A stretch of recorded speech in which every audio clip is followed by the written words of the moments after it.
दोस्तों, जब भी हम कोई नया फ़ोन लेते हैं तो हमेशा 3 चीज़ों का उसमें ख़ास ध्यान रखना पड़ता है। पहला, फ़ोन का वो पार्ट जिसे हम चौबीसों घंटे घूरते हैं, जिसे देखते हैं, जिससे कि हमारा फ़ोन हमसे कनेक्ट होता है, वो है उसकी स्क्रीन। कि स्क्रीन की क्वालिटी कैसी है और उसकी पिक्सल डेंसिटी कैसी है, यानी कि उस पे कोई चीज़ कितने क्रिस्प तरीके से, कितने अच्छे तरीके से दिखेगी। दूसरा पार्ट हो गया उसका प्रोसेसर, यानी उसका हार्ट, यानी वो कितना पावरफुल है और कितना अच्छे से हमारे कामों को कर पाएगा। 2 पार्ट हो गए। और तीसरा कि अगर हम कभी कोई फ़ोटो खींचने लगे तो उसमें कैमरा इस लायक है कि नहीं कि वो अच्छे से कुछ फ़ोटो खींच पाए। तो ये 3 चीज़ें बहुत इंपॉर्टेंट है कोई भी नया फ़ोन खरीदने से पहले। लेकिन मैं अगर आपसे कहूँ कि एक नया फ़ोन लॉन्च हुआ हो और उसका हाइप बना दिया हो कि वर्ल्ड्स फर्स्ट, वर्ल्ड्स बेस्ट, लेकिन उसमें ये तीनों चीज़ें एकदम ही बेकार और सड़ी हुई हों, तो क्या कहें। जी हाँ, मैं बात कर रहा हूँ मोटोरोला के मोटो G9 के बारे में। मोटोरोला मोटो G9 को अभी लॉन्च किया गया है, 31 तारीख से उसकी सेल स्टार्ट होगी। लेकिन उसमें 3 ऐसी चीज़ें जो बेसिक हैं और वो बिल्कुल ही बेकार और वाहियात हैं, तो उनके बारे में आज बात कर लेते हैं। चलिए शुरू करते हैं। इस चैनल पर अगर आप नए हैं तो चैनल को सब्सक्राइब कर लें और वीडियो आपको एंड में अच्छी लगे तो इसे लाइक कर दें।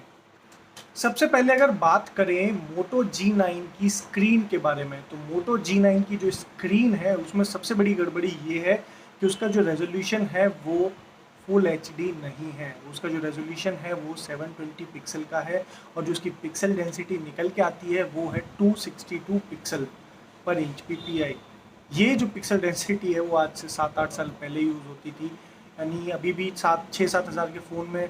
लेकिन उन फ़ोन में होता क्या है कि उनकी स्क्रीन साइज़ थोड़ा छोटा होता है तो वो डेंसिटी थोड़ी बढ़ जाती है। लेकिन यहाँ जो स्क्रीन साइज़ बढ़ा दिया है और पिक्सल डेंसिटी वही हो, तो सोचिए कि पिक्सेलेटेड स्क्रीन दिखेगी, जो भी कंटेंट आप देखेंगे वो क्रिस्प नहीं होगा। तो सबसे बड़ी गड़बड़ी तो ये है कि इसकी जो स्क्रीन क्वालिटी वो एकदम ख़राब है, वाहियात है। 11,000 साढ़े 11,000 आप रुपये मांग रहे हो किसी चीज़ के और उसमें आप एट फुल HD स्क्रीन ना दो, तो ये तो बेकार चीज़ है। दूसरी चीज़ जो इम्पोर्टेंट है वो है प्रोसेसर। प्रोसेसर बहुत इम्पोर्टेंट होता है क्योंकि वही मेन पार्ट होता है किसी भी फ़ोन के लिए, जिससे कि पूरा फ़ोन ऑपरेट होता है, या फिर जो उसका इंजन कहें तो, और वही सारी चीज़ों को चलाएगा। मान लीजिए किसी गाड़ी का इंजन ही वीक हो, थकेला हो, तो वो गाड़ी को कैसे खींचेगा। यही बात मोटो G9 में भी लागू होती है क्योंकि उसका जो प्रोसेसर है वो बेकार है। बेकार इन द सेंस वो स्नैपड्रैगन का 662 प्रोसेसर है जो कि 665 की तरह ही है। और अगर बात करें स्नैपड्रैगन 665 की, तो वो आज से करीब 3 साल पहले लॉन्च हुआ था और वो अभी आप देखेंगे तो कोई भी उसे यूज़ नहीं कर रहा क्योंकि वो एकदम थकेला प्रोसेसर है, हीटिंग इश्यूज़ आते हैं उसमें। तो बात करें प्रोसेसर की, तो ये इसका दूसरा नेगेटिव पॉइंट है जिसकी वजह से आपको ये फ़ोन बिल्कुल भी कंसीडर नहीं करना चाहिए। अगर आप देखेंगे कि इसी कैटेगरी में 11 से 12 हज़ार रुपये के फ़ोन में अगर आप देखेंगे तो सारी कंपनियां या तो हीलियो G85 यूज़ कर रही हैं या फिर 700 सीरीज़ को यूज़ कर रहे हैं, जो कि काफ़ी एडवांस प्रोसेसर है कंपेयर टू स्नैपड्रैगन 665 और 662। और तीसरी जो इम्पोर्टेंट चीज़ है वो है कैमरा। मान लीजिए आपको कभी कभार थोड़ा मोड़ा फोटोग्राफी का शौक हो, तो आपके फ़ोन में अच्छा सा कैमरा हो तो कोई बुरी बात तो नहीं है।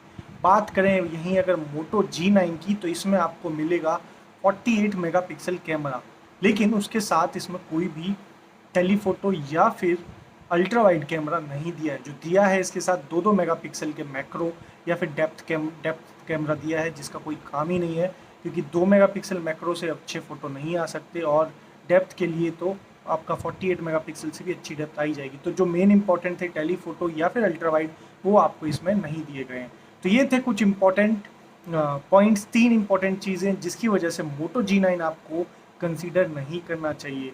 तो ये था मेरा पर्सनल ओपिनियन कि आपको क्यों मोटो G9 कंसीडर नहीं करना चाहिए। अगर आपको वीडियो अच्छी लगी हो तो इसे लाइक करें और चैनल को सब्सक्राइब करना ना भूलें, और कमेंट सेक्शन में बताएं कि आपको ये तीनों पॉइंट्स अच्छे लगे या नहीं लगे। जय हिंद, जय भारत, धन्यवाद।